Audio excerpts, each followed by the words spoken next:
I started playing in a campaign recently, which is really rare for me because the amount of times that I've actually got to play as a player maybe is like 5 times since I have started DMing. I just don't very often get to see the game or any of these kind of games from the other perspective is all I'm saying.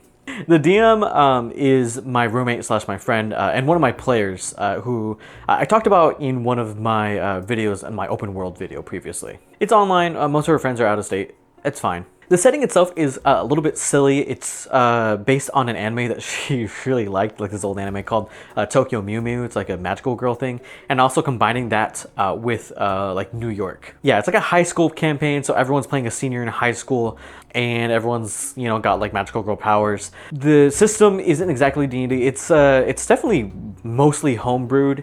She had us go through like this whole like presentation to go through how the rule set works.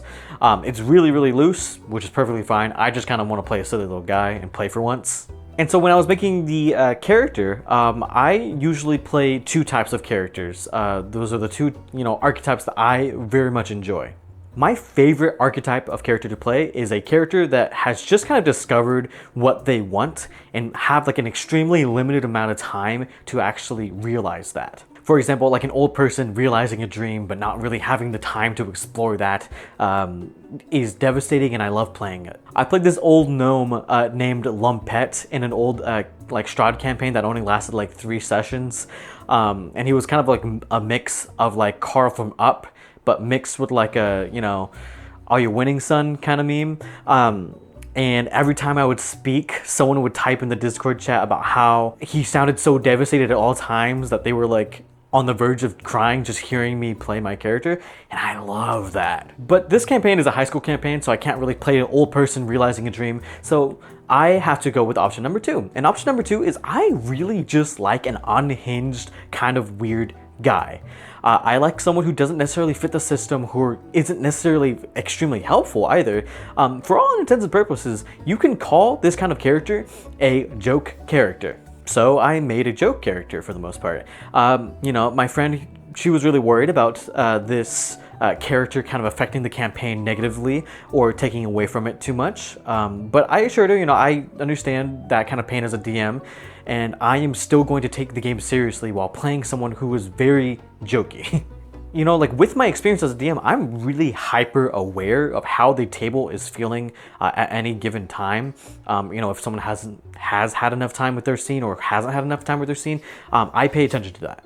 I often see a lot of talk and videos about joke characters in the TTRPG space, and a lot of them, they're just making jokes, they're just kind of taking the piss out of it, which is totally fine, make your jokes. But I also do see a lot of people who have kind of like ultimatums and rulings about joke characters, and I think that those very often lack a little bit of nuance. There's also sometimes like talk about what's a joke character versus what's a character that's comedic, and I just think that's really semantic, and it doesn't really help anyone make better characters, and I don't think it's a useful conversation to have. I just don't necessarily think about like hard rules, like you can't have a joke character, things like that are super helpful in making a more fun game, because people are very complicated. Usually you're playing this game with your friends or like with other people, and making sure that everyone is having fun is a really complicated thing, and you can't really achieve that with hard and fast rules. It just doesn't really click in my head or make sense to me. But as a DM, I think that joke characters are actually a really fun challenge to try to incorporate into a story somehow. I have this like sick little worm in my brain that thinks like everything is a test somehow. That includes DMing. How can I kind of tweak this encounter a little bit? How can I tweak this NPC to get milk a little bit more emotions out of my players? Everything can kind of be improved slightly. And so like joke characters, they are very challenging, but in a rewarding kind of way, because they very much aren't usually as connected to the plot. So as a DM, it's like, ooh, how can I do that? It's just a fun kind of challenge tackle. I'm gonna very quickly go over these points because they're talking about the DM's perspective, but if you're a DM dealing with a joke character, I think you should focus on 3 quick things, but this is not the video for it. This is mostly about the player's perspective this time around. Number 1, obviously, just talk to your player. You should still be talking to them regardless if they are a joke character or not. Tell them, or like make sure that they understand they still need to make like a good character at the end of the day. 2, thrust your players into situations, even if they make a joke character, if you don't think it'll fit the mood. If you don't put them in situations, they will never have the opportunity as a player to grow their character into something better. And then 3, like any other character, create some kind of foil for your character to challenge their beliefs as like a jokester. Why do they joke? Maybe you make like a very serious character. Just do something to challenge whatever their, even loosely held beliefs are. I might honestly revisit all of that. That could probably be a video on its own as like a DM, but I do want to talk about today about how you can make a good joke character as a player. So here are 5 things that you should focus on if you want to make a joke character in a game, because I think playing a joke character is a little bit more challenging and you got to play a little bit more carefully. Number 1, this is a weird one, but just actually be funny. A big problem with people who make joke characters is that very often the joke doesn't land for everyone at the table. Then you also got to add in the fact that someone who is playing a joke character might not have the charisma, the wit, like in real life, to play off those jokes well at the table. Part of that is, I think, because people believe that they might be a little bit funnier than they actually are. I think we all kind of perceive ourselves a little higher than we are in some areas, and that's perfectly natural. But to play kind of like a joke very constantly and to make people laugh, it requires kind of a bit of social intelligence. You should be asking yourself when you're playing a character like this, will this group actually find this bit funny? And then what does like their facial reactions mean when they laughed at this? What did that laugh mean? What did that smile mean? What do those looks in their eyes kind of mean? Because even if you're not the DM at any table, this goes for every single player, but you are still responsible to facilitate fun at your table for your friends. If you're telling a joke that only you find funny and maybe even make other people uncomfortable, then it's just probably not a character worth playing. So I think if you do want to get some more laughs out of people at your table, you just need to do a little bit more reflection than you would perhaps maybe like a sad character. Because I think being kind of like sad is a little bit of an easier thing for people to immediately understand. So kind of like study what makes you laugh. Like what is funny about the jokes that you find funny? Like what actually gets you to laugh? And then start studying your friends a little bit. Like actually understand what your friends are comfortable with and what makes them laugh and what they enjoy. Like for example, I have a whole Obsidian page for each individual friend that I know, and I list out like their hobbies, their information, whatever information I have on them, and then like what are their personal things that they find interesting, what kind of stuff gets them to laugh. A lot of them have admitted it makes me sound and look a little crazy, but it does actually help when you are trying to tailor things to them. It helps me as a DM mostly, but as a player, you should be really hyper aware of what people around you actually enjoy. And it's not just about you. Being funny requires you to kind of read the room very well. Number 2, actually participate in the story. A big problem I see with joke characters that DMs have with is the fact that these joke characters aren't interacting with the story that's laid out in front of them. You have to remember that it's what my character would do is not an excuse to be a bad player. When committing to a bit that you really want to do for like a joke character, you can still do that while interacting and being a good player. You should have enough flexibility in your bit that you can still interact with things while committing to the bit. Like you can do both. And then you can also make sure that you are making everyone at the table happy, because if you're interacting with things, remember your DM is a player. Your DM wants to tell their story. And then your players maybe want to move, or like your fellow players want to move the table along as well. You need to facilitate that as well. It's everyone's responsibility. If a plot point is set in front of you, if an NPC or another player character puts out something in front of you and you are playing this joke character, you still should go for it, but just you can still do it in the way that your character would. The reason that I say that being a joke character is a little bit harder is because you're initially not really tied to the plot as well.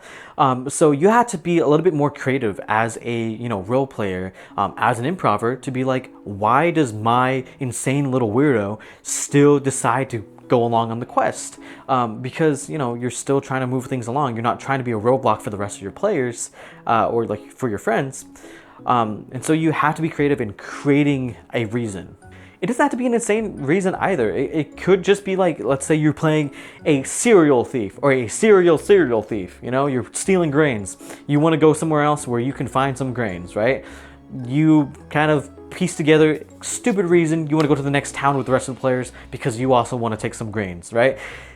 That's a stupid gimmick, right? I don't even think that's that funny of a gimmick, but like that's something. 3, actually participate in roleplay. So if, you know, an RP situation is put in front of you, still participate in it. It's interesting to see your kind of dynamic put against others.